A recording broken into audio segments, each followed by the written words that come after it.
She wasn't supposed to stop. Not in the middle of a storm. Not when her radio had gone silent, her boots were soaked through, and her knee felt like it might snap with the next step. But something in the wind made her stop anyway. It was high-pitched, soft, not loud enough to be danger, but not quiet enough to ignore. Let me take you back to where it all began. Erin had been out longer than planned. The weather had changed too fast, and the terrain had gone from uneven to nearly impossible.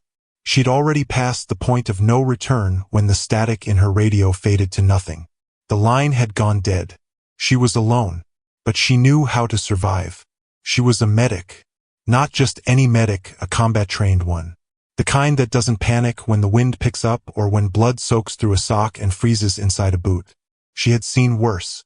She had lived through worse. What she hadn't prepared for was the sound. Came again. Short, sharp, fading at the end like something running out of strength.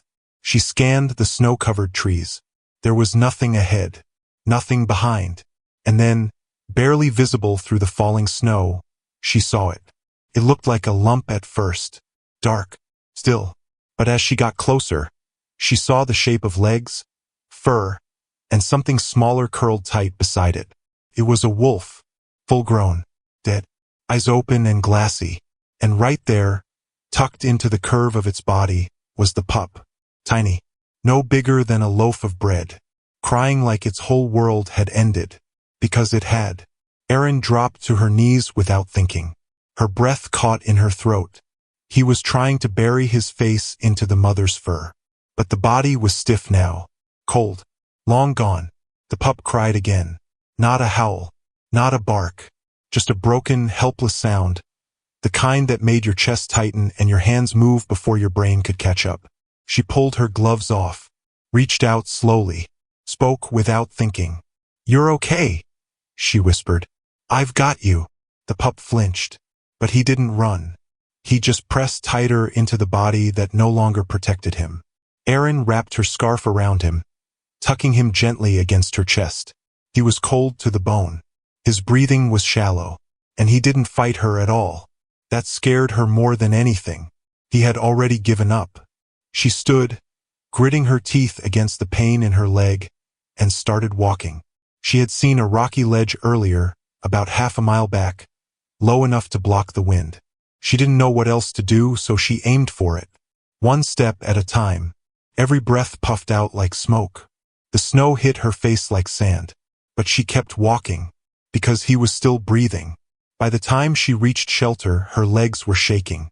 She dropped to the ground, pulled her emergency blanket out of her pack, laid it flat, unwrapped the pup and placed him gently in the center. He didn't move. His nose twitched just once. She worked fast, built a fire, struck a flame with her frozen fingers. When the heat started to build, she rubbed his little body gently, trying to bring warmth back into his skin. Then she took her canteen, tipped it against her hand, and let a drop fall onto his tongue. He didn't swallow. She tried again. This time he moved his tongue, just barely. It was enough. She gave him another drop, then another. Minutes passed. The wind outside howled. But inside that rocky corner, there was only the crackle of fire and the soft, ragged sound of a pup trying to stay alive. Erin pulled him back into her arms and cradled him close. "I know what it's like," she whispered, "to lose someone and not know what to do with the silence after." Her voice cracked. She hadn't said his name in weeks. Her brother. He was only 14 when he died. Erin had been deployed halfway across the world. She didn't make it home in time. Only made it in time to see the photos, to hear the voicemail, to carry the guilt. That night, in the middle of nowhere, holding a freezing wolf pup against her chest, she spoke the name out loud. Jake! And she swore she felt the pup's body shift. Just a little, like he was listening. That was the first time she cried in months. Not out of pain, but because something small and broken had chosen not to die. She didn't sleep that night. She fed him drop by drop, rubbed warmth into his legs, kept the fire going with every scrap she had. The pup didn't make a sound. He just breathed, slowly, unevenly, but he breathed. And when morning came, and the light crept through the trees. He opened one eye. It was cloudy, pale, but it looked right at her. And she smiled for the first time in a long, long time. She didn't name him at first. She wasn't sure if she was supposed to. He wasn't a pet. He wasn't even supposed to be alive. But there was something about the way he looked at her that made her feel like he was asking her not to leave. Like he didn't want to be a ghost in the snow. Not yet. The snow eased up just after sunrise. But the cold didn't. She bundled him in her coat again, packed what little gear she had left, and started moving west toward where she thought the rescue line might be. She was guessing. There were no clear trails anymore. The pup's body was warmer now. He curled into her chest with each step. His breathing was steady, but he still hadn't made a sound. It took her most of the day to find the marker. A piece of broken orange tape tied to a tree branch. That meant she wasn't far. But her leg was done. Every step was slower. Her vision blurred. She was starting to feel that kind of sleepy that only ever means one thing in that kind of cold. She stumbled once, dropped to her knees. She didn't want to get up. Her forehead pressed into the snow. It was soft, almost nice. Then something moved. The pup. He shifted inside her coat and made a small noise. Not a cry, a push. His paw stretched against her chest like he was nudging her awake. She blinked, took a breath, and stood back up. They were found 2 hours later by a ground team that had been combing the south end of the range. "Over here!" one of the men shouted. "She's got something with her." Erin didn't remember what she said. She only remembered waking up in the evac cabin with a medic checking her vitals and a warm blanket over her legs. The pup was in a towel beside her. Someone had tried to give him water. He was curled up, still quiet, still watching. She reached for him and he moved toward her hand. That's when she finally said it. "Scout," she whispered. "You made it." Back at base, the question started. The higher-ups were firm. He was a wild animal. Keeping him would be a violation. He needed to be turned over to wildlife officials. "It's for his safety," someone said. "He won't survive out there," she replied. "He might not survive with you either." "He survived because of me." That night she didn't sleep. She lay awake staring at the ceiling. Scout slept beside her on a folded blanket. He was breathing softly. His ears twitched in his sleep. She could hear the hallway outside. Voices, boots, orders being passed. And she knew. By morning he'd be gone. So before dawn, she packed her bag, took what she needed, wrapped Scout in a hoodie, and walked. No one saw her leave. No one stopped her. She didn't look back. She drove for hours. No radio, no music, just the sound of the wind and Scout's steady breathing. He didn't cry. He didn't move. He just slept like he finally understood someone wasn't going to leave him behind again. By the time she reached Anchorage, it was almost midnight. She pulled into a small clinic just off the highway. One she remembered from years ago. The kind run by people who didn't ask too many questions. The woman at the desk looked up as she walked in. "Is that what I think it is?" she asked. "He's just a baby," Erin replied. The woman stared for a second longer, then sighed. "Come on," she said, unlocking the back door. "Let's see what we can do." Scout weighed 4 pounds. His temperature was low but rising. His paws were raw. One of his back legs had a healing cut that looked like it had come from a trap or wire. "He's lucky," the vet said. "And so are you." Erin didn't answer. She just stroked the fur behind his ears. She found a small cabin on the edge of town. Nothing big, just enough space for the two of them. Quiet, away from everything. The first few nights, Scout cried in his sleep. So she let him sleep beside her bed. By the end of the week, he'd stopped crying. By the second week, he followed her from room to room. By the third, he started waiting by the door when she left. Every time she came back, he would meet her like she'd been gone for years. And every time, she'd kneel down, touch his nose and say, "You're safe now." But even peace has a way of shaking. And it came with a knock on the door. The knock wasn't loud.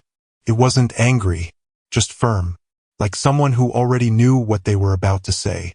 Erin looked through the small curtain and saw the jacket before she saw the face. Wildlife Patrol. Not local. Not someone she knew. Scout was curled on the rug near the heater. He lifted his head. Didn't move. Erin opened the door. "Ma'am," the man said, calm but clipped. "We've had a report. Someone claimed there's a wild wolf being kept here." She held his gaze. "He's not wild. Not anymore." He looked past her, just a little. "May I come in?" "You can ask." He blinked once. She didn't move. The man cleared his throat. "Do you have any idea how dangerous it is to keep a wolf? Do you have any idea what happens to one when you send it back after it's already been broken? That's not for you to decide." She stepped aside slightly and pointed to the floor. "Look at him." Scout didn't growl. He didn't run. He didn't even stand. He just stared up with quiet eyes that didn't blink. "He's a rescue," Erin said softly. "And he's the reason I'm still breathing." The man sighed, not annoyed, more tired. "I'm not here to arrest you. I'm here because if something goes wrong, and it always does eventually, they're not going to just warn you. They'll come in with cages. Then tell me what to do.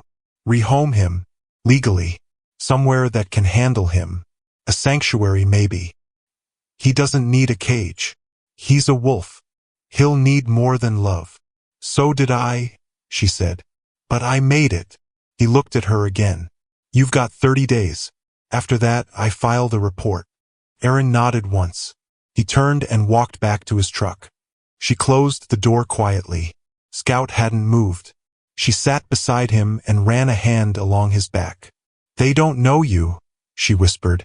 "They don't know what you've been through." He leaned his head against her knee.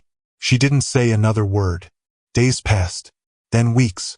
Scout started growing faster. He wasn't heavy, but he was long. His legs stretched. His coat thickened. His eyes sharpened. He began to listen more. Watch more. Still gentle. Still quiet. But different. Like something was waking up inside him that had been sleeping too long. She started taking him out earlier. Before dawn. When the town was asleep. He'd walk beside her. Not pulling. Just pacing her. One morning a jogger spotted them and slowed. "Is that a dog?" Erin said nothing. Just kept walking. The jogger kept watching. That afternoon, a note was left at her door. No words. Just the symbol of animal control. Scout stood near the door for hours that day. Waiting. Watching. She sat with him. "They think you're dangerous," she whispered. "They don't know how you kept me alive." The decision came slow, like most painful ones do, but she knew the day was coming.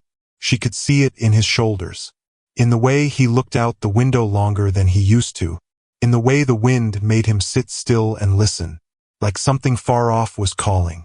She sat on the floor one night, fire low, Scout's body curled beside hers.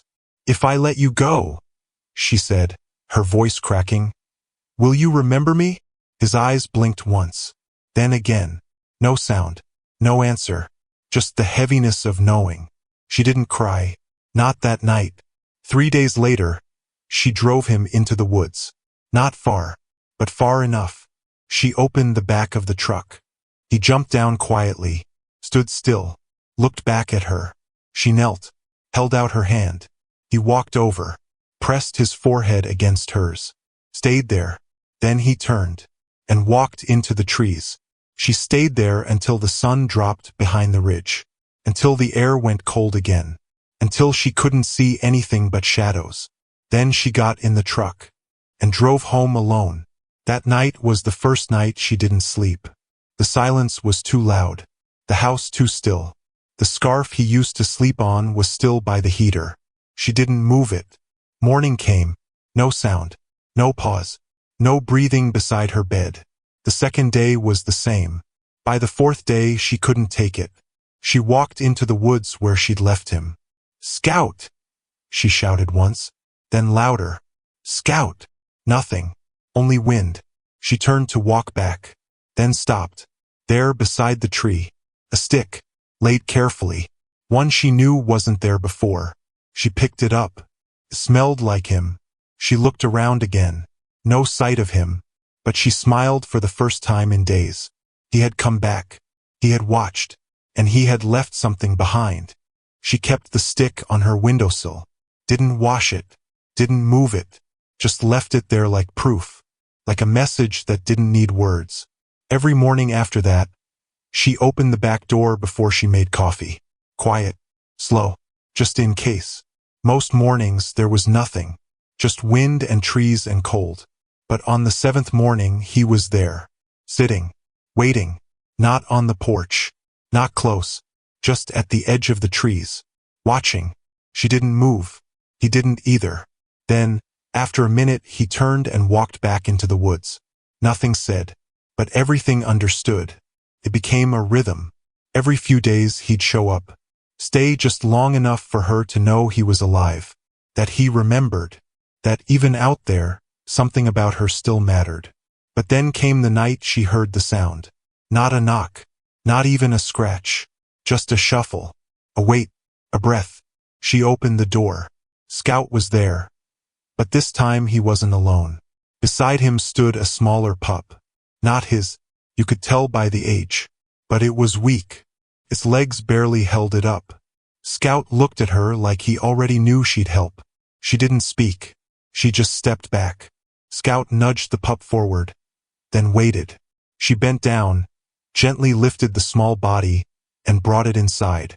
Scout didn't follow. He just stood in the snow, watching again. She walked back to the door. "You're not coming in?" she asked. He blinked once. Didn't move. Didn't beg. Didn't try to explain. He just looked at her like he trusted her. Not to hold on, but to take care of what couldn't make it alone. Then he turned and vanished into the trees. She closed the door with the pup in her arms. It weighed nearly nothing. His heartbeat was fast, uneven. She got a towel, warm water, and a heating pad. Then she sat and did the same thing she had done months ago. Only this time, she wasn't saving a pup from the cold. She was carrying a promise someone else had made. The new pup was sick for days, wouldn't eat, barely lifted its head. But it kept breathing, so she stayed with it, fed it small drops, slept beside it, talked to it in soft whispers when the wind got loud outside. And little by little it began to move, then lift its head, then stand, then follow her across the room. It didn't trust easily, not the way Scout had. This one had seen more, carried more. It flinched at sudden sounds. It froze at doorways, but it kept going, and she kept showing up. One morning, as she poured water into the bowl, she turned toward the window. Scout was there again, but this time he looked older, more worn. His eyes carried something she hadn't seen before. Not fear, not sadness, just time. She walked to the door, opened it slowly. He didn't move. She stepped out. Cold bit at her skin, but she ignored it. He walked up this time, closer than before. His head pressed gently into her chest. And for the first time, she wrapped both arms around him. No words, no need, just quiet. A shared silence that said everything. Then he pulled back, turned around, and disappeared again. Weeks passed. The new pup, she called him Birch, started playing. Not much, but enough. He followed her to the shed, waited for her by the door, slept curled up by the heater just like Scout used to. But something changed the night the power went out. The storm had been creeping in all day. Snow thick, wind loud, branches moving in every direction. She lit a lantern, pulled a blanket over the couch and called Birch over. But he didn't come. She found him sitting at the front door, ears alert. He didn't bark, didn't growl, just waited. So she opened the door. The wind rushed in, but she didn't care, because Scout was there, limping, bleeding, and behind him a third pup, small, hurt, scared. She fell to her knees in the snow. "Oh God," she whispered. "What happened to you?" Scout looked at her, then looked down at the new pup, then collapsed, right there in the snow, and everything stopped. She didn't scream. She didn't panic. She just moved. Her arms went under Scout's chest, and she pulled him up the steps one slow inch at a time. He was heavier now, more muscle, more weight, But her body didn't care. She wasn't going to leave him in the snow. Not again. Birch stayed close behind her. The new pup didn't follow. It sat at the edge of the porch like it wasn't sure if this was meant for it to.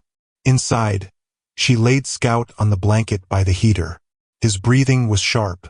His side rose and fell too fast. There was blood in his fur. A deep gash near his ribs. One ear torn. His eyes stayed open, but he didn't lift his head. "I've got you," she whispered, already pulling the first aid kit from the cabinet. "You did good, boy. You brought him. You always bring the ones who can't walk alone." She worked without shaking.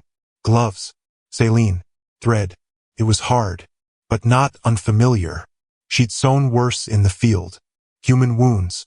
Gunshot wounds. The kind that left scars deeper than skin. Scout didn't make a sound. Not once. Just watched her. Like he trusted every stitch. Like he knew this was the last place he could fall apart safely. When it was done, she pressed a damp cloth to his forehead and leaned in close. "You came home," she whispered. "You always do." That night the power stayed out. The wind screamed against the windows. Birch curled up beside the new pup on the rug. Both of them quiet. Both of them still learning how to feel safe. She stayed on the floor next to Scout. One hand on his side. Feeling the rise and fall. Counting it. Just to be sure. She didn't sleep. But she didn't need to. The next morning, the light came in through a crack in the curtain. It touched the top of Scout's head. And for a second, he looked like he did the first time she held him. Small, wild. Full of something that had nothing to do with fear. He didn't get up. But he blinked. Slow. Calm. She made tea with what little gas the backup stove had left. Fed the pups with warm broth and soft pieces of meat. Birch ate fast. The new one slower, but without flinching now. Its eyes watched her every move. Later that day, a neighbor came by to check in. She didn't open the door. Just cracked the window. "Storm hit hard," he said. "Power lines are down across the road." She nodded. "We're okay in here." He squinted. "You sure? You need anything?" She glanced back at Scout, breathing slower now. "No," she said. "We've got everything we need." He smiled a little. "You and those dogs, huh?" "Not dogs," she said. "Family." Scout started healing, but slower than before. His body was older now. More tired. Some nights he slept so still she had to check if he was breathing. Other nights, he'd wake up suddenly and lift his head, staring at the door like something was calling. She didn't ask what. She didn't need to. He was a wild thing, born of a place no house could hold. And she knew the time would come. He would leave again. Maybe for good. But this time she wouldn't beg him to stay. She'd just hold the door open when he was ready. The new pup, she called him Moss, started growing stronger. He followed Birch everywhere. Watched Scout like a shadow. Learned when to stay back, when to move, when to trust. But he still flinched sometimes. Still curled too tightly when he slept. One night, after dinner, she sat on the floor with all three of them near the fire. Scout's head rested in her lap. She ran her fingers behind his ears.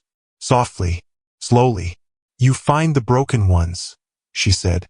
"You don't bring back trophies. You bring back the ones you know I'll love." His tail moved once. Just enough. A week passed. Then another.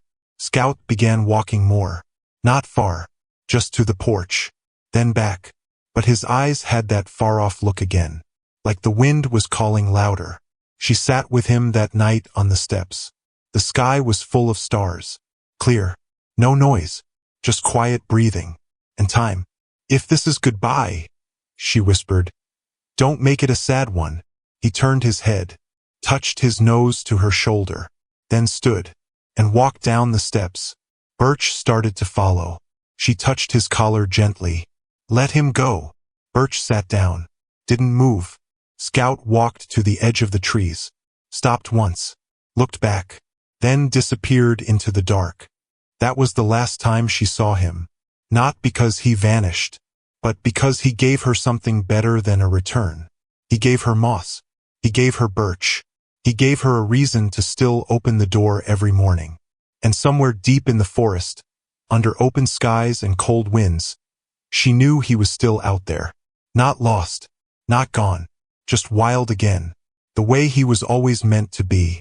The snow had started to melt, just a little. The kind of melt that makes boots wet and makes you believe spring might come, even if it's lying. Erin had stopped counting the days since Scout left. Not because she forgot, but because every time she looked at the woods, she half expected him to be there. Not to stay, just to remind her he was watching. Birch had settled into routine. He no longer flinched at sharp sounds. He followed her to the woodpile, waited when she fixed the roof, slept at the foot of the couch like it was his job. Moss still stayed close to the walls, still watched more than played. But he was better. They both were. That morning everything was normal. She fed them, cleaned the stove, lit a small fire. Birch scratched at the door, same as always. She opened it. He didn't step out. He just stood there, staring at the edge of the trees. "Go on," she said, nudging him gently. But his body was stiff. His ears stayed pinned. She leaned past the doorway and looked. Nothing. Just snow. Branches. Wind. She stepped out slowly. The cold bit through her sleeves.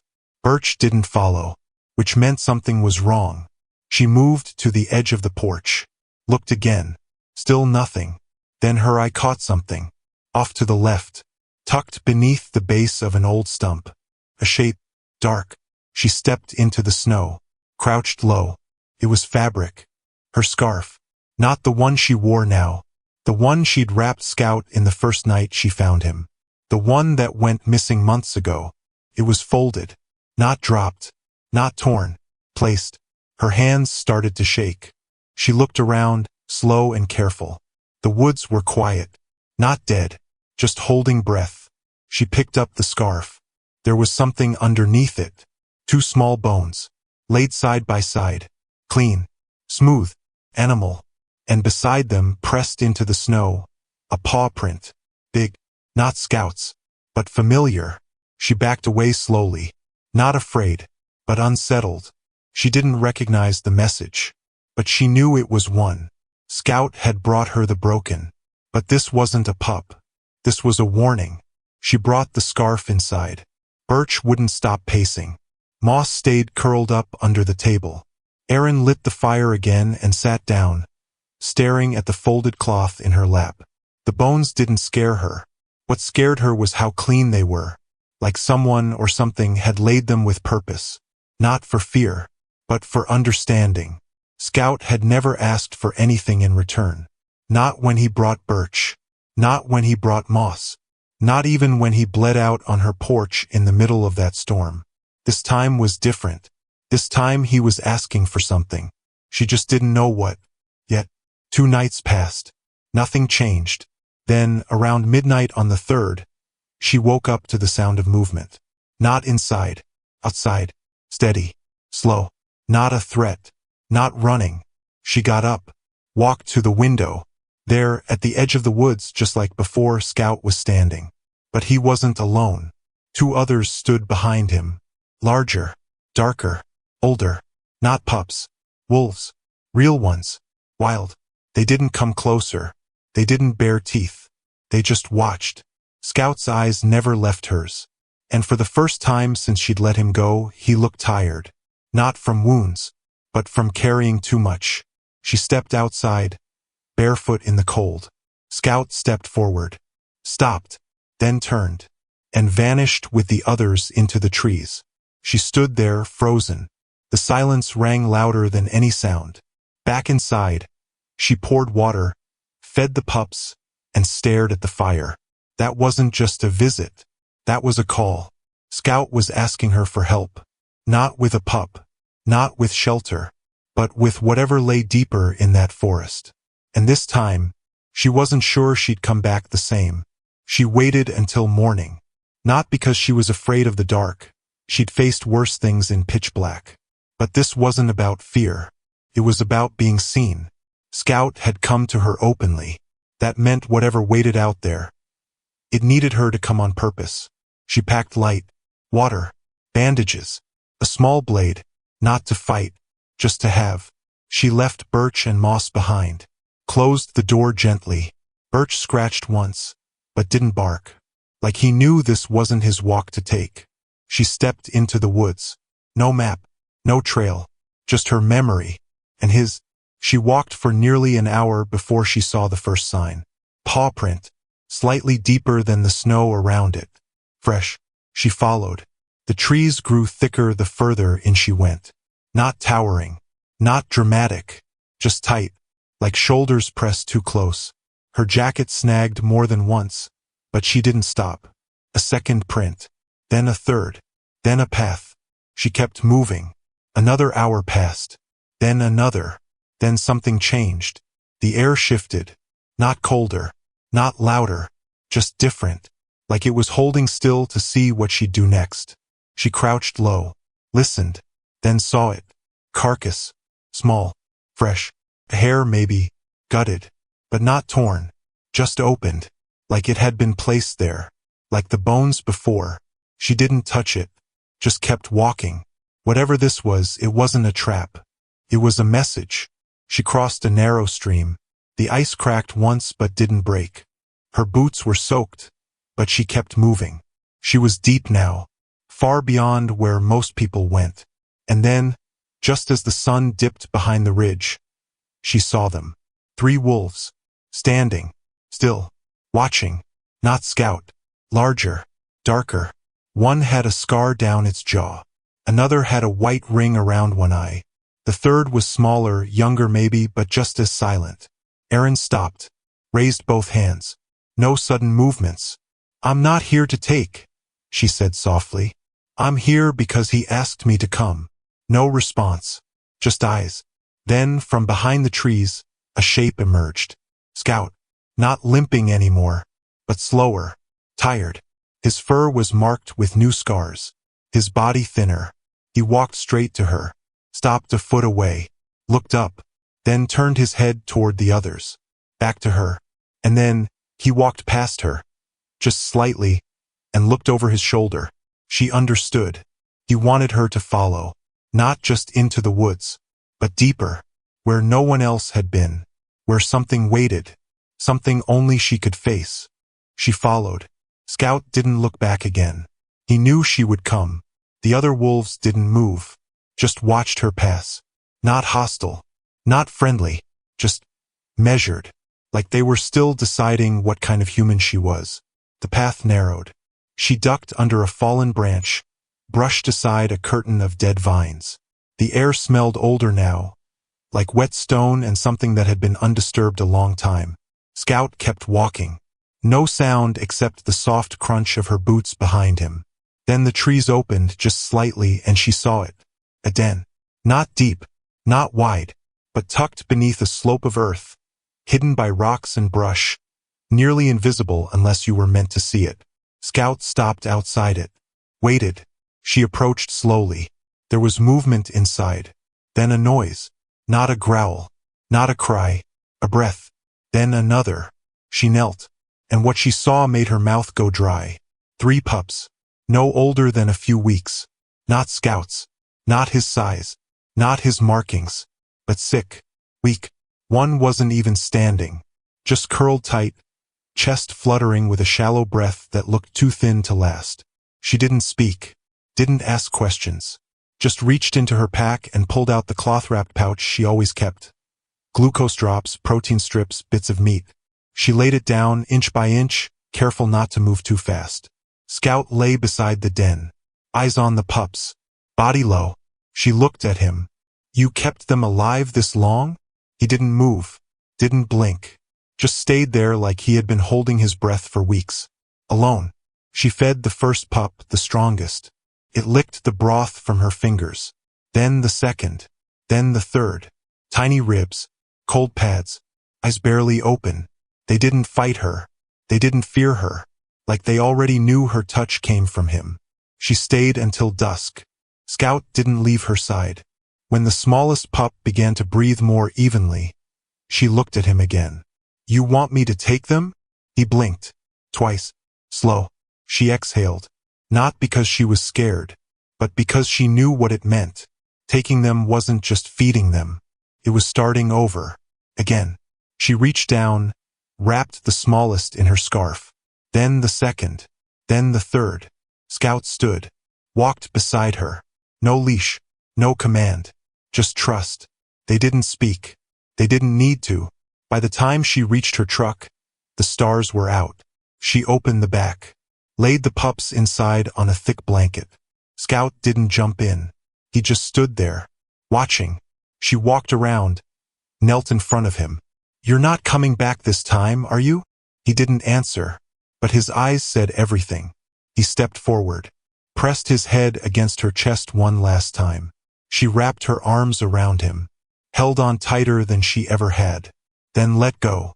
Scout turned and faded into the trees.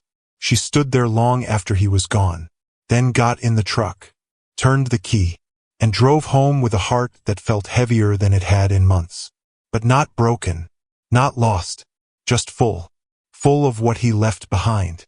She didn't say a word when she got home. Birch was already at the door. He sniffed the air before she even opened it. Moss stayed back, tense, ears raised. The scent told them everything. She hadn't just returned. She'd brought others. Erin placed the first pup down by the heater, then the second, then the third. None of them made a sound. Their eyes barely stayed open. Birch approached carefully, step by step, nose low. He sniffed the blanket, then looked at her like he was asking, "Are they staying?" She nodded once. Moss crept closer, silent as always. He didn't go near, just watched. Erin sat on the floor, back against the wall.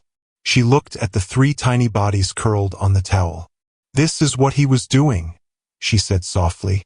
"While we were sleeping, while we thought he'd moved on. He wasn't just surviving. He was saving them." That night she didn't sleep. She stayed near the pups, checking their breath every hour, refilling their water, warming broth. They didn't move much, but they were alive. And that was enough. She held the smallest one for hours, the one with a scar already forming behind its ear. It didn't cry, just leaned into her touch, barely breathing, but not pulling away. "You came a long way," she whispered, "just like he did." By the third day, the strongest pup started standing. Wobbly, legs slipping on the wooden floor, but trying. Birch watched with a mix of curiosity and something else, something like protection. He sat beside the little one, keeping it steady with a nudge when it swayed too far. The second pup followed. The third, the smallest, still struggled to open its eyes, but its breathing was stronger now. That's when she saw it. A small mark on its front leg, barely visible, a patch of fur shaved thinner than the rest. She moved closer, squinted. There was something under the fur. Tattoo. Small. Faded. 2 letters and a number. A 7. Her stomach dropped. She'd seen markings like that before. Years ago. Back when she was stationed at the northern border for a short-term assignment with a wildlife and field research unit.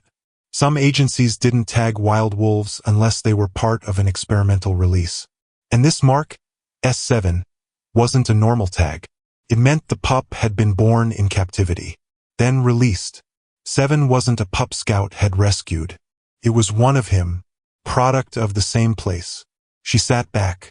Scout had never been just a wild animal. Not fully. He came from somewhere, from someone.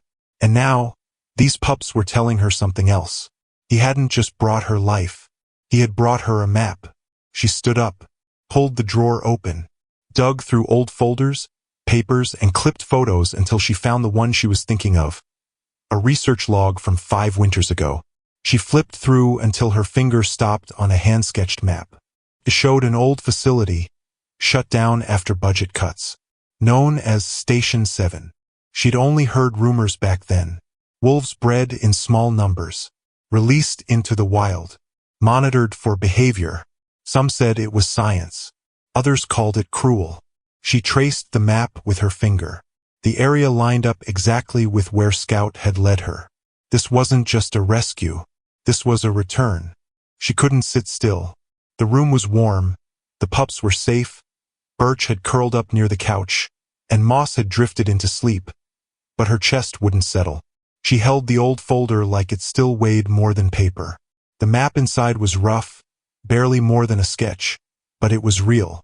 She remembered the way other medics talked about the program. Not with excitement, not with pride, with discomfort, like they knew something wasn't right but didn't know how to stop it. The program had ended, officially, but not everything that ends on paper ends in the real world. She took a breath and looked back at Seven. The pup was asleep again, its breathing steady. It had curled up next to Moss now, like it had already decided this was home. Erin wanted to believe it was, but the mark said otherwise. She stood up, grabbed her jacket, and folded the map into her pocket. She drove out just before dawn. Didn't leave a note. Didn't lock the door. If Birch wanted to protect them, he would. She trusted that more than any lock. The snow was soft now, the roads half clear. Her tires hummed against gravel and ice. She hadn't driven this route in years. The woods changed shape when you weren't looking. Trees grew, paths vanished, roads turned into silence. She followed the map, turn by turn, until she reached the old fence. The metal was rusted through, bent in places like something stronger than weather had passed through. She parked the truck and stepped out, pulling the scarf tighter around her neck. It was quiet, but not empty. The gate creaked when she pushed it open, just enough to slide through. Beyond the fence was a clearing, and in the center, half collapsed, roof slanted, doors missing, stood the remnants of the station. 7. She stepped inside. The air smelled like mold and old blood. The floors were cracked, the walls peeled, but there were still remnants of what it had been. Cages lined the back wall, some still latched. Tables with old straps and chewed corners. Steel trays, empty syringes. She walked slowly, boots crunching over broken tile and leaves. Then she saw the writing, faint, barely legible, scratched into the wall with something sharp. "We hear you." Her skin prickled. She turned, and froze. A figure stood at the far door. Not a wolf, a man, older, gray beard, jacket worn, hands buried in his pockets like he'd been waiting. "I figured it was you," he said, voice dry. "Didn't expect you to come back." She didn't move. This place was shut down. Paperwork said so. What is it now? He looked around slowly. A graveyard. And a secret. She stepped closer. "What were you doing to them?" "Trying to fix what nature got wrong."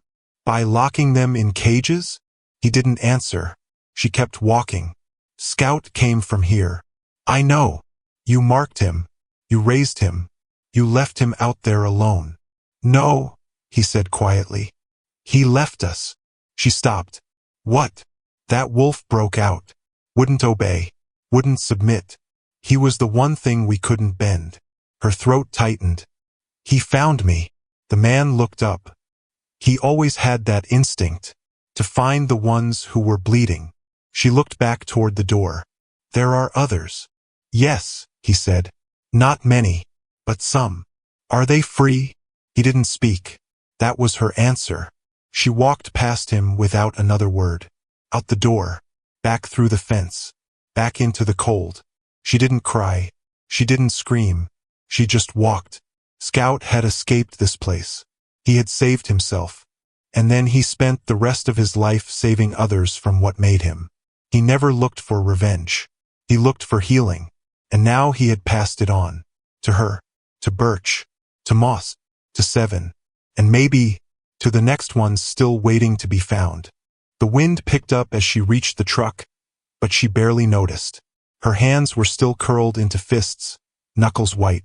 Not from anger. From holding too much. She sat behind the wheel, closed the door, and stared ahead at the trees. Scout had walked these woods with that mark burned into his past. And yet, he had chosen to come back. Again and again.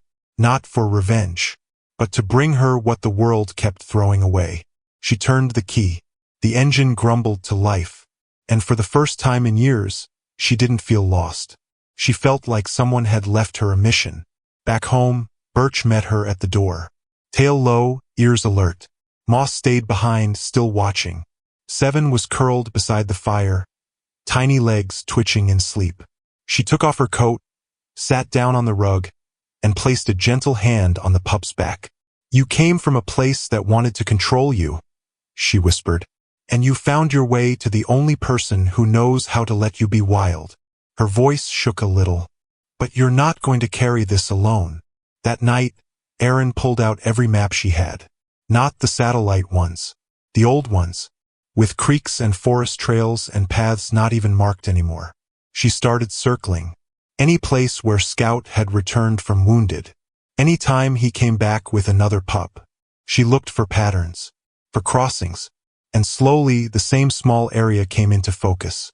It wasn't far from the old station, but deeper, hidden, like someone wanted it forgotten. She ran her finger along the map's edge. "There's more out there," she said. Moss stirred in his sleep. Seven stretched, eyes still closed. Birch didn't move, just sat beside her, waiting, like he already knew. The next morning, she packed again. Not for a day, not for a visit, but for something longer. She filled 2 packs, one with supplies, the other with medical gear. No rifles, no traps, just care. She strapped on her boots, wrapped Seven in a soft towel, and placed him gently in a padded sling she made from her old medic bag. Birch followed without a word. Moss hesitated at the door, then stepped out. They walked for hours, not fast, not in a hurry, but steady. She marked trees as she went, scratched symbols into bark like she used to when navigating rescue zones. The wind stayed quiet. Birds barely moved. And then they found it. A small clearing, tucked in so deep it felt like it had hidden itself from the world. At the center, half buried in moss and snow, was a cage. Broken, bent from the inside. Inside it, bones. Animal. Small. Not fresh, but not ancient either. Birch growled low in his chest. Erin stepped forward, picked up a piece of torn nylon, the same material used in Scout collars. She turned it over. No tag, but the stitching. Her throat caught. It was hers. From years ago, from her medic days. This wasn't just Scout's past. This was hers too. Suddenly, from behind the trees, movement. She turned fast. A wolf. Thin. Eyes sharp. Not charging. Not running. Just watching. Another shape behind it. Then a third. All of them quiet. Like they were deciding. Birch didn't growl. Moss didn't move. Seven whimpered in the sling. Just once. Erin stepped forward. Slow. She didn't raise her hands. Didn't speak. Just let the silence fill in what words couldn't. After a long moment, the lead wolf stepped forward. Only a few feet. Then laid something on the ground. It looked like fur at first. But when she crouched down, it was a cloth. Dark red. Worn thin. Her old field patch, sewn onto the corner. She remembered losing it. Back during a supply run. It had her name stitched in small letters. Still legible. They had kept it. All these years. She looked up. The wolf was still there. Still waiting. Scout wasn't with them. But his work had reached them. And now they were reaching back. This wasn't the end of the story. This was a handoff. And she was ready. The wolves didn't run. They didn't growl. They just watched her. 3 sets of eyes, steady and quiet. They weren't waiting for food. They weren't begging. They were watching to see what kind of human she really was. Erin reached down and picked up the cloth. Ran her fingers over the stitched letters of her name. The edges were torn, but it had been kept, not discarded. Held. Protected. She folded it carefully, placed it inside her coat, and stood. "I'm not here to cage you," she said quietly. "And I'm not here to save you." The smallest wolf blinked slowly. She stepped forward 1 pace.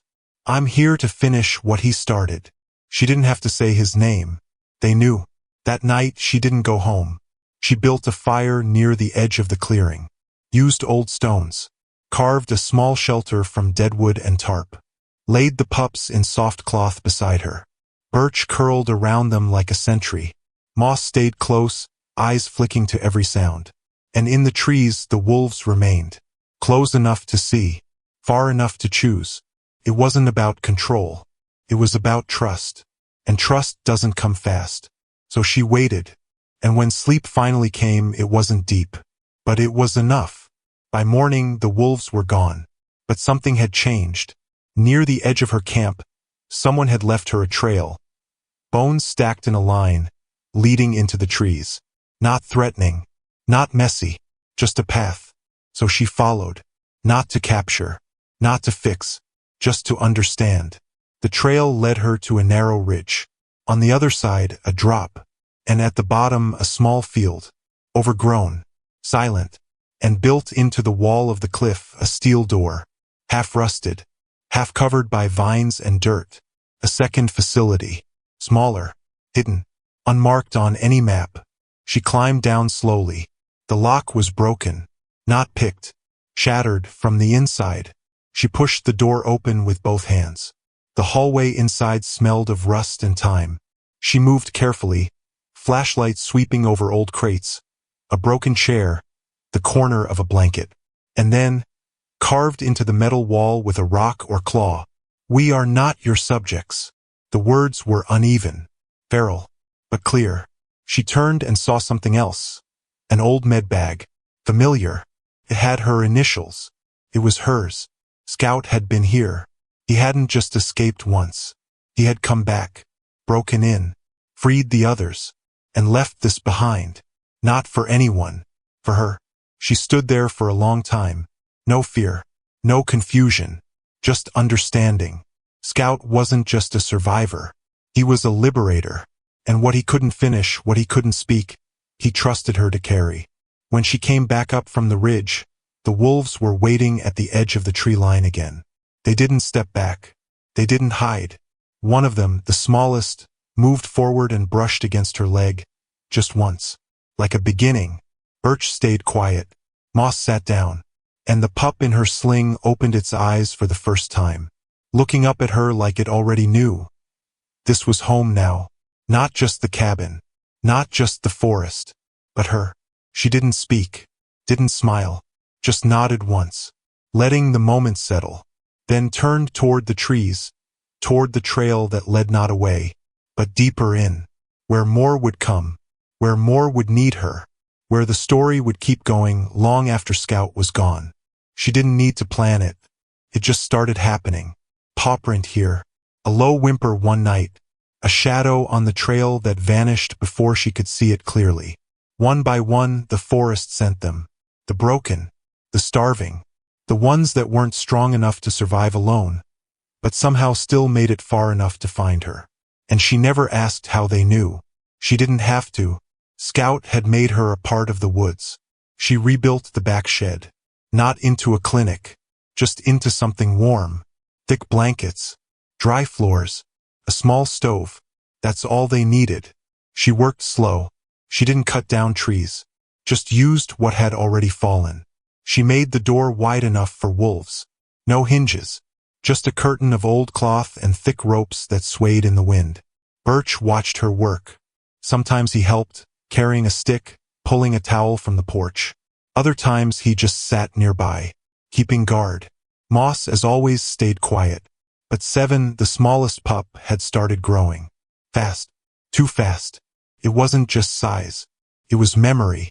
Recognition. He watched her when she packed food. He followed her when she marked trails.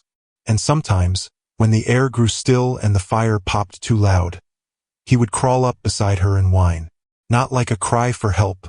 More like a reminder that he still remembered where he came from.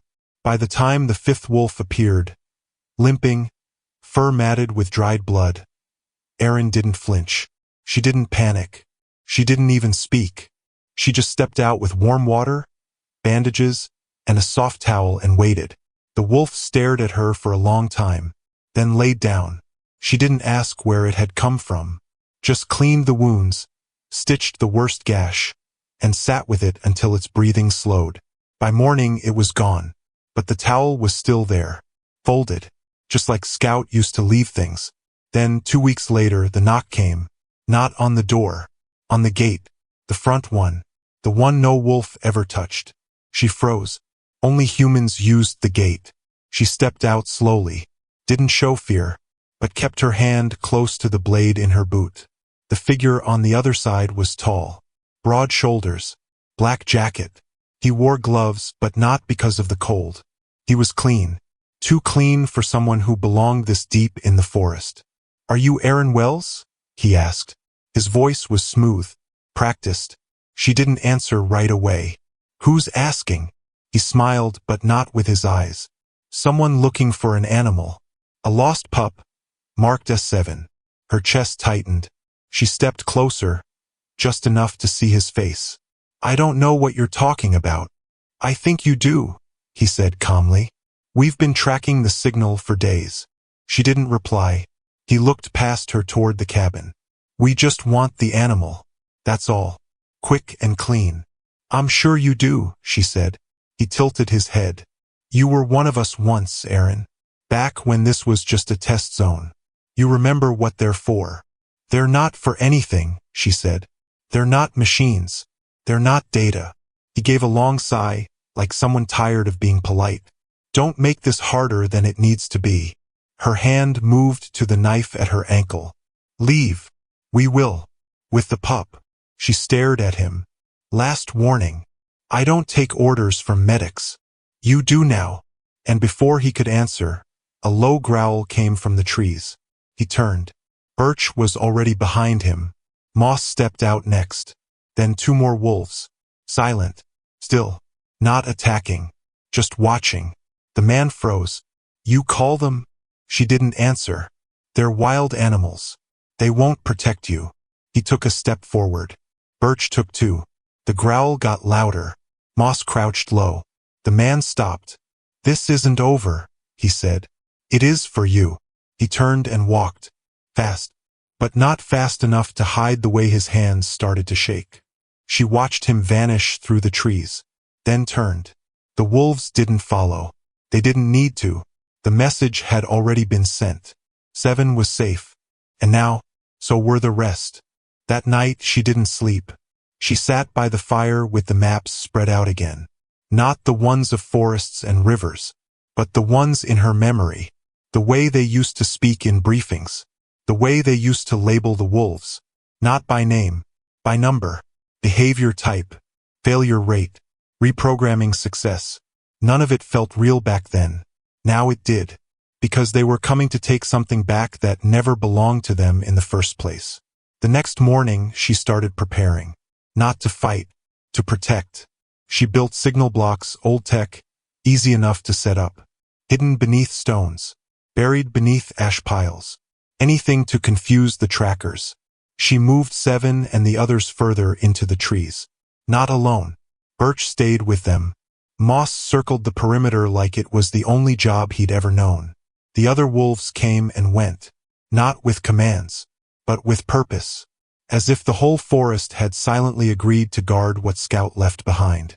She set up food caches, medical supplies, water in buried containers, a forest-wide clinic, ready for whatever came. And still she waited. 3 days later the sound came again. Not at the gate this time. A drone. High. Fast. She tracked it through the trees. Didn't try to hide. Just stood in the open, eyes fixed on the little machine in the sky. It hovered, scanned, then blinked red and flew off. Too fast to shoot. Too fast to block. But not fast enough to stop her from seeing the logo printed on the bottom panel. Same agency. Same letters. Same people who made Scout what he was. She returned to the cabin and found 7 curled against Moss. The pup was growing stronger, but his legs still shook when he walked. She lifted him gently, looked into his eyes. "You didn't ask for this," she said softly. "But you're going to survive it." 7 blinked once, then rested his head against her chest. That night, she heard footsteps again. Not 1, not 2, more, but not wolves. Boots, coming from the east trail. She stood by the fire, arms at her sides. No gun, no fear, just waiting. The first man appeared just past the trees. Then 2 more. All black jackets. Same quiet walk. Same dead eyes. One of them raised a hand. "Ms. Wells, step aside. I'm not moving. We have authorization." "Then you better hope the wolves read it." The man in front narrowed his eyes. "You can't stop this." You already did, she said. He frowned. What? You turned one of yours wild. You trained him to survive, to track, to adapt. And he found me, she said. And he gave everything to undo what you did. She whistled once. Low. The sound barely carried. But it didn't have to. One by one the wolves appeared. From trees. From brush. From the cold. More than before. More than she expected. And not one of them growled. Not one of them bared teeth. They just stood. Like a wall made of silence and muscle and loyalty. The man took a step back. Is this a threat? No, she said. It's a choice. He hesitated. Then turned. And this time when they left, they didn't come back. Later that night, she sat beside the fire again. Seven curled on her lap, Moss by her feet, Birch watching the window. The cabin was quiet, but it wasn't still. Not anymore, because now the whole forest had changed. And so had she. She wasn't just someone who had helped Scout. She was what he made her. A safe place, a fighter, a healer, a warning, and a promise. The next day came with fog. Heavy, wet, thick enough to blur the tree line into gray shapes and silence. Birch didn't leave the porch. Moss wouldn't step off the rug. Even the birds stayed hidden. Erin knew what fog meant. Not a storm, not a change in weather, but a shift. The kind you didn't hear coming, only felt. She made tea, sat near the stove. Seven slept curled inside her jacket. His weight barely there, but his warmth grounding her. She had begun to forget how small he still was. She hadn't left the cabin in 2 days. Didn't need to. The wolves came closer now. Some of them slept on the steps. Some brought her things, branches, bones, old bits of fabric. She didn't know what all of it meant, but she accepted it. Every piece felt like a memory someone was trying to return. Then, around midday, a sound broke the stillness. Not loud, not sharp, but different. A hum, soft, from the woods behind the shed. Birch raised his head. Moss was already standing. Erin put down her cup, lifted Seven gently, and stepped outside. The fog moved like breath. And from behind it, a figure, small, not an animal, not a man, a girl, no older than 11, barefoot, hair tangled, eyes wide but not afraid. She stopped just past the garden fence. Didn't speak, didn't move, just stared at Erin like she'd been walking for miles to get there. Erin stepped forward. Are you hurt? The girl didn't answer. Her arms hung by her sides, palms scraped, knees bruised, but no tears. Erin crouched low. I won't come closer unless you say it's okay. Still no answer. Then slowly, the girl lifted her left hand, showed her wrist. There was a mark, not a tattoo, a brand, faint, but shaped like 2 initials burned sideways. A 7. Erin's breath caught. Not a pup, not a wolf, a child from the same place. She stood slowly. Did you run? The girl nodded once, then again, faster. She stepped forward, fast now, and wrapped her coat around the girl's shoulders. The girl didn't pull away, didn't speak. She just leaned into the warmth like it was the first real thing she'd touched in days. Birch stood beside them, tail low, eyes steady. Seven peeked from the sling. Moss circled once, then settled behind her like a wall. Erin whispered gently, You're safe now. And the girl closed her eyes. She didn't ask the girl her name. Not yet. Some things you had to give people time to say for themselves. She led her inside, lit the stove hotter, found the softest blanket, and laid it gently over her shoulders. The girl didn't speak, didn't cry, but her body trembled in waves, not from cold. From coming down after too long of pretending not to feel. Erin made warm broth, held the mug steady as the girl drank. Slow, small sips, each one like it hurt to swallow. Seven climbed across the floor and curled beside her leg. She didn't flinch, just lowered her hand slowly and let it rest on his back. Like they already knew each other, like they'd come from the same kind of dark. Hours passed. No words, just fire crackling, quiet breathing. and the kind of silence that lets someone start healing without being asked to explain. Then finally, after sunset, "I don't think he made it." The voice was so soft it barely touched the air. Erin looked over. The girl didn't lift her head. She just stared at the fire. "Who?" Erin asked gently. "My brother." Pause. "They took him when he fought back. Said he was defective. He tried to run. He told me if he didn't make it, to find the woman who helped the wolf." Erin's throat tightened. She didn't say anything, just listened. The girl reached into her pocket and pulled something out. Small, worn, a strip of faded cloth. Scout's red bandana. Folded, kept safe. "He gave me this," she said. "Said she'd know what it meant." Erin took it with shaking fingers. Held it like something holy. "I do," she said. "I do." That night, Erin sat on the porch with Birch. The girl was asleep, curled beside Seven. Moss watched from the corner of the room, always the sentinel.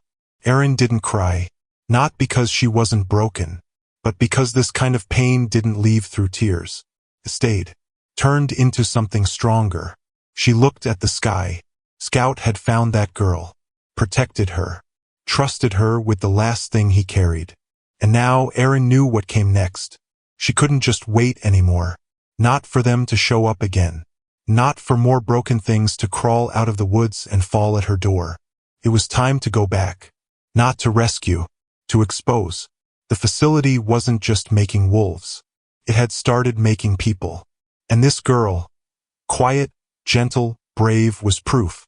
The same scars, the same silence, the same instinct to run. The next morning, she packed again. This time she didn't hide it. She laid the maps out in the open. Let the girl see them. Erin pointed at the southern trail. "This is where we start." The girl looked up. "Why now?" Erin stared back. "Because there are still others like you. Because silence helps them. Because Scout didn't die for nothing." But she didn't say any of that. She just said, "Because someone's waiting for us." They left at first light. No announcement. No goodbye. Birch knew. He watched her pack. No sound, no panic. Just stillness. When she picked up her bag, he followed. Moss didn't come. He stayed behind, guarding the cabin, the other wolves, and Seven, who whimpered once when she kissed his head, then buried himself in the blanket like he understood this was something only she could do. The girl walked beside her, not behind. Shoes too big, coat hanging off her shoulders. But her eyes were sharp now, more alert, less afraid. They didn't talk much, just walked, one step after another.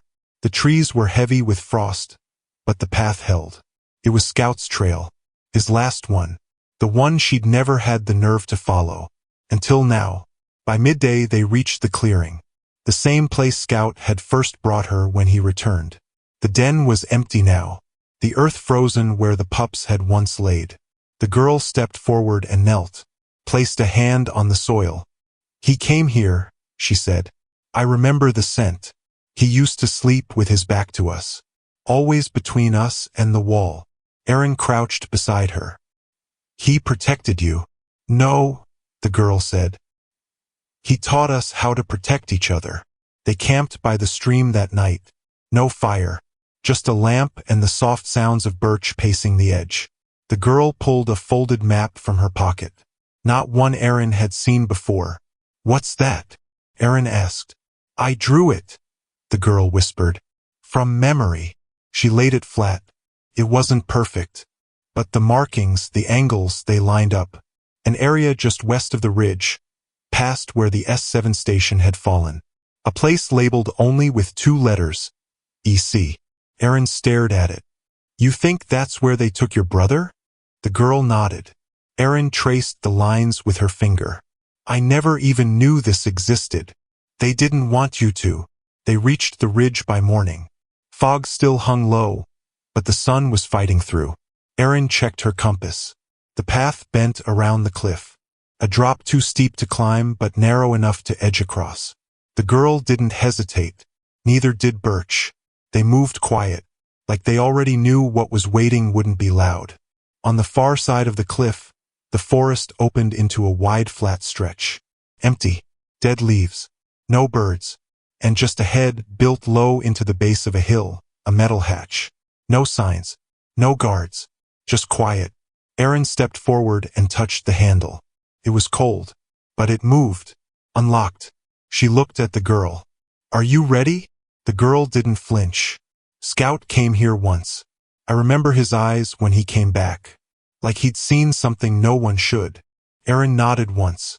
Then pulled the door open. The hatch opened with a low scrape. Not loud. But not quiet either. Like something that hadn't moved in years finally let go. A smell came with it. Not death. Not rot. But metal. Old wires. Dust. And something cold enough to sit in your bones. The girl didn't hesitate. She stepped in first. Erin followed. Birch brought up the rear. The tunnel sloped down. Narrow at first. Concrete walls. No lights. But the deeper they went, the more Erin saw signs this place wasn't abandoned. Clean prints in the dust. Fresh drag marks along the sidewalls. And then faint light ahead. Not sunlight. Artificial. A low white glow leaking from a cracked door. They reached it in silence. The girl didn't speak. Erin pressed her ear to the metal. Nothing. No movement. No machines. Just stillness. She pushed it open. Inside was a room no bigger than a classroom. Long metal tables. Rows of empty cages. Some still locked. Some left open. Scattered notebooks. A computer with the screen still faintly blinking. The symbol of the same program Erin thought had shut down years ago. On the far wall, a board covered in photos. Not of wolves. Of children. Faces. Smiling. Crying. Expressions frozen under numbers. Files pinned beside them with tags. S1. S2. S3. Down the line. And then, at the bottom, S7. Erin's stomach dropped. It wasn't Scout's picture. It was the girl's. Younger. Thinner. Eyes darker. The caption read, S7. Second series. Subject viability. Unknown. Relocated to test pack 3. The girl stared at it. Didn't blink. Didn't look away. That's not my number, she said quietly. I know, Erin replied. It's theirs. Birch let out a low huff. Erin turned, eyes scanning the rest of the room. One more door. Half open. The girl stepped toward it. But Erin caught her arm gently. I'll go first. She nodded. Erin moved forward. Slow. No sound. Just the hum of power still feeding something beyond. Then through the door. A hallway. Dark. And at the end a window. A single large room behind glass. With one figure inside. A boy. Not moving. Wearing a faded gray shirt. Thin. But not lifeless. He was sitting cross-legged on the floor. Arms wrapped around his knees. His head turned slightly. Just enough to show he was awake. The girl gasped. Leo. Erin didn't think. She grabbed the handle. Locked. No code panel. Just mechanical bolts. She backed up, scanned the wall. A cabinet. Pry bar. She took it, jammed it into the edge and heaved. Metal groaned. The glass trembled. Then the bolt gave. The door swung open. The girl rushed in first. Leo. The boy's head snapped up. His eyes widened, but not with fear. With recognition. He scrambled to his feet, stumbled forward, and they collided with a soft sound. No scream. No cry. Just a long, shaking breath as he buried his face in her shoulder. Erin stepped in slowly. He didn't look older than 10. Scars on his arms. A patch of hair uneven like it had been burned or cut by force. But alive. Present. Not broken. He looked up at Erin. You're the one Scout told us about. She froze. You knew Scout. He came here. Once. He broke in. We were too scared to go with him. Tears now not from him. From the girl. You told me you were gone, she whispered. They made me say it, he replied. I didn't know if they'd let you leave if they thought I was alive. She hugged him tighter. Erin turned away. Let them have the moment. But her hands were shaking. Not from fear. From rage. This place hadn't been shut down. It had been hidden. Funded. Protected. And now, found. She left them in the room with Birch watching the door. Not to leave them behind, but because she needed to walk through this place alone. Every hallway, every room, every memory that didn't belong to her, but still felt like it did. She passed another corridor, lined with bunk beds, stripped bare. A training room with mats torn at the seams. Glass panels blackened from the inside like someone had punched them until they cracked. Then she found the records room. A steel door half open.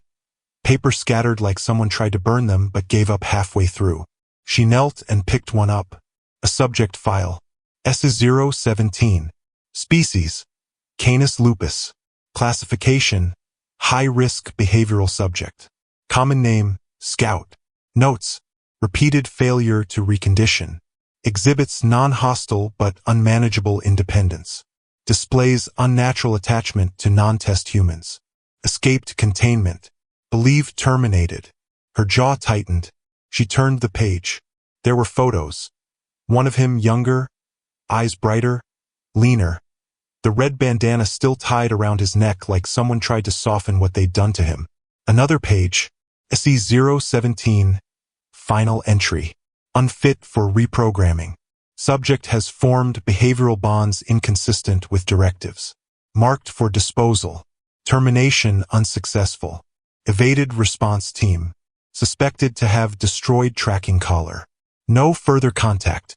A line scribbled at the bottom in a different hand. If he's still alive, he's teaching them what we couldn't control. She didn't sit, didn't cry, just kept reading. Page after page. Names. Numbers. Some with notes like returned to housing. Others with lost in transfer. 1. Subject self-removed. No recovery. But then, a page that made her stop breathing. Subject S7. Human secondary trial. Name. Redacted. Age 9. Behavior quiet. Observational. Does not resist contact. Displays attachment to subject SC017. Status. Escaped. Last seen in vicinity of ridge base. Marked for priority retrieval. She flipped again. Another photo. The girl. Younger. Bruised. Smiling slightly in the corner of the frame, as if she hadn't been told she wasn't supposed to. Below it. Handwritten. Scout taught her silence. And silence broke the system. Erin stood, closed the file, and left it all behind. She didn't need to carry it out. The truth wasn't in the pages. It was in the way Scout came back. Again and again. Not to fight, not to expose, but to bring the broken pieces out quietly, one at a time, and lay them in her hands like he already knew she'd hold them. She returned to the room. Leo and the girl were curled beside Birch, whispering in low voices only they understood. They looked up when she entered. "It's done," she said. "Is it safe now?" the girl asked. Erin crouched beside her. "No," she said gently. "But we are." They left at dusk. Didn't look back. Didn't need to. The door was shut behind them, and this time it would never open again. That night, as they camped beneath the trees, Erin watched the kids sleep. She finally spoke to Birch. Quietly. "I used to think Scout came to me because I could fix things." Birch stared at the fire. "But I think he came because I needed fixing too." She looked down at the bandana in her lap. Folded. Faded. Still carrying his scent. Still carrying his promise. The forest was silent. But the silence didn't feel empty. Felt full. They reached the cabin just after dawn. The trail behind them still held the fog. But the light in front of them was clear. Warm. Moss stood at the porch like he'd never moved. 7, already bigger, sat at the door wagging gently, eyes wide as if he already knew who the boy was. Leo paused, looked at the trees, then at Erin. "This is where he lived?" She nodded. "For a while. Then, he lived through us." The boy took the final steps without fear. The next days moved slow, not because of rest, but because healing takes time, and none of them were rushing anymore. Erin patched up the roof, made space in the back room for the kids. Leo helped chop wood, small arms still shaky but stubborn. The girl, who finally told her name was Marin, spent most of her time with the wolves, not taming them, not commanding, just sitting with them in the sun, hands on their backs, learning their silence. They trusted her, because Scout had. The forest changed again. Not louder, not busier, just fuller. Wolves Erin had never seen before came to the edge of the property. Not for food, not to stay, but to show something, that they were still here, that they were still watching. One brought a collar in its mouth. Scout's old one, rusty, scarred, the tag gone. Erin buried it at the base of the tree where he used to sit. Birch watched her do it, then lay beside it and didn't move for hours. On the last evening before the snow came, Erin stood at the tree line with Marin and Leo. She looked down at the both of them. "You know this won't be easy, right?" Marin nodded. Leo kicked at the dirt softly. "I don't want to hide anymore." "You don't have to," Erin said. "Not here."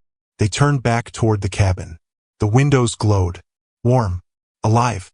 The sound of wolves breathing, kids laughing, a fire popping. It didn't sound like a rescue mission anymore. It sounded like home. Erin sat on the porch long after the others had gone to bed. She held Scout's bandana in her hands. Not crying. Just quiet. Moss sat beside her. Birch lay at the stairs. The sky was clear, full of stars. She whispered, "You gave me more than I knew how to carry." And the wind moved, just enough to make the trees shift like someone was still walking through them. Still watching, still choosing where to go. The next morning the snow came, light at first, then heavy, covered the trail, the roof, the trees, erased every step they'd taken, every scar, every sign of what came before, except the cabin, except the wolves, except the people Scout had left behind. Inside, Marin lit the fire. Leo fed Seven. Moss dozed near the door. Birch watched the woods. And Erin stood in the doorway, eyes closed, just listening. To the sound of something whole. Not perfect, not safe, but whole. And for the first time since the war, since the woods, since that tiny, shivering wolf pup cried over a body in the snow, she smiled. Just once. Just enough. Thank you to my amazing family for staying with me until the end of this story. Your support means the world to me. If you enjoyed this journey, I just know you'll love what comes next. I've prepared something even more exciting and surprising that I can't wait to share with you. Just click on the end card appearing on your screen right now to watch the next one.